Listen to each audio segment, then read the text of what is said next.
মহাভারতের কুরুক্ষেত্র যুদ্ধ শুরুর ঠিক আগের মুহূর্তের ঘটনা নিয়ে গীতার প্রথম অধ্যায় রচিত।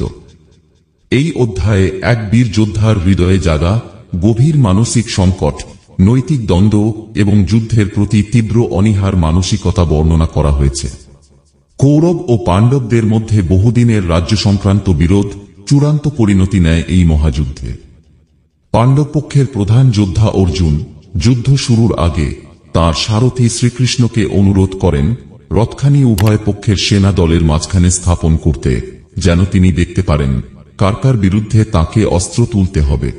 রথটি মাঝখানে পৌঁছালে অর্জুন অবাক হয়ে দেখেন কৌরব পক্ষের সেনাবাহিনীর প্রথম সারিতে দাঁড়িয়ে আছেন তার গুরুদেব দ্রোণাচার্য, পিতামহ ভীষ্ম, আত্মীয় স্বজন ও প্রিয়জনেরা। এই দৃশ্য দেখে তার অন্তরে জন্ম নেয় এক প্রচণ্ড শোক, দ্বিধা ও হতাশা। তিনি উপলব্ধি করেন এই যুদ্ধ জয় করলেও এর বিনিময়ে তাকে দিতে হবে অতি প্রিয়জনদের রক্তের আহুতি। এই জয়ে কোনো আনন্দ নেই। যুদ্ধের ধ্বংসাত্মক ও করুণ পরিণতির কথা ভেবে অস্থির অর্জুন শ্রীকৃষ্ণকে বললেন যে তিনি এই যুদ্ধ করতে পারবেন না, কারণ তিনি এতে কোনো মঙ্গল দেখছেন না। অর্জুন বলেন, প্রিয়জনদের রক্তের বিনিময়ে রাজ্য জয় করে লাভ কি? তিনি মনে করেন গুরুজনদের হত্যা করে প্রাপ্ত রাজ্যসুখ আসলে মহাপাপ।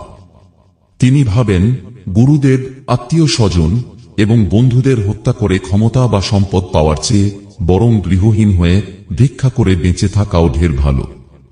তার যুক্তি হল যুদ্ধে জয়লাভ করলেও তা ধ্বংস ও মৃত্যুর বোঝা হয়ে থাকবে। তার মতে পরিবার ধ্বংস হলে সমাজ ভেঙে পড়ে, নৈতিকতা লুপ্ত হয়, পাপ বাড়ে। এমনকি প্রিয়জনদের মৃত্যুর দায়ভার যদি তার কাঁধে আসে তবে তিনিও নষ্ট হয়ে যাবেন। এই গভীর সংকটে অর্জুন সম্পূর্ণ ভেঙে পড়েন। যুদ্ধের প্রস্তুতি নেওয়ার আগেই তিনি নিজের ধনুক গান্ডীব ফেলে দেন, রথের আসনে বসে পড়েন। তিনি শ্রীকৃষ্ণকে বলেন, ধৃতরাষ্ট্রের পুত্ররা যদি নিরস্ত্র অবস্থায় আমাকে হত্যাও করে তবুও সে মৃত্যুই আমার জন্য শ্রেয়। তিনি আর বুঝতে পারেন না কোনটা কর্তব্য, কোনটা পাপ। সেই মুহূর্তে তিনি তার প্রিয় বন্ধু ও সারথী শ্রীকৃষ্ণের শরণ নেন, জানতে চান এই দুর্বোধ্য জীবনের মোড়ে তাঁর করণীয় কি। এই অধ্যায়কে বলা হয় অর্জুন বিষাদযোগ, অর্থাৎ অর্জুনের শোক, দ্বিধা ও আত্মসংকটের যোগ। এখানে শুধু যুদ্ধের প্রাক্কালের একটি দৃশ্য নয়, বরং ফুটে ওঠে মানুষের চিরন্তন অভ্যন্তরীণ সংঘাত, কর্তব্য বনাম আবেগ, যুক্তি বনাম হৃদয়ের টান। অর্জুনের এই সংকটই পরবর্তীতে শ্রীকৃষ্ণের উপদেশের ভিত্তি তৈরি করে, যা গীতার পরের অধ্যায়গুলোর মূল বিষয়। এই অধ্যায়ের ঘটনাবলী আমাদের বলে দেয় জীবনের কঠিন সময়ে এক মহান বীরও দ্বিধাদ্বন্দ্বে পড়ে যেতে পারেন।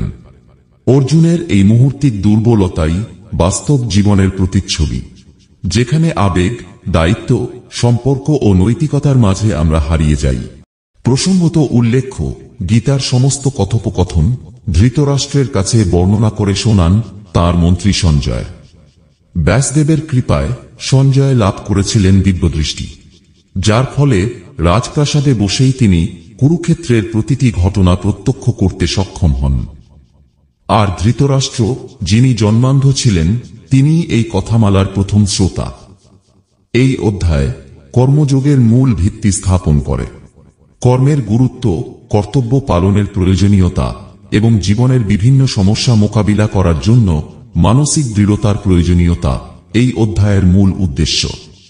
এই অধ্যায়ের শেষে শ্রীকৃষ্ণ অর্জুনকে সঠিক পথ দেখানোর প্রস্তুতি নেন, যা গীতার পরবর্তী অধ্যায়গুলোতে আলোচনা করব।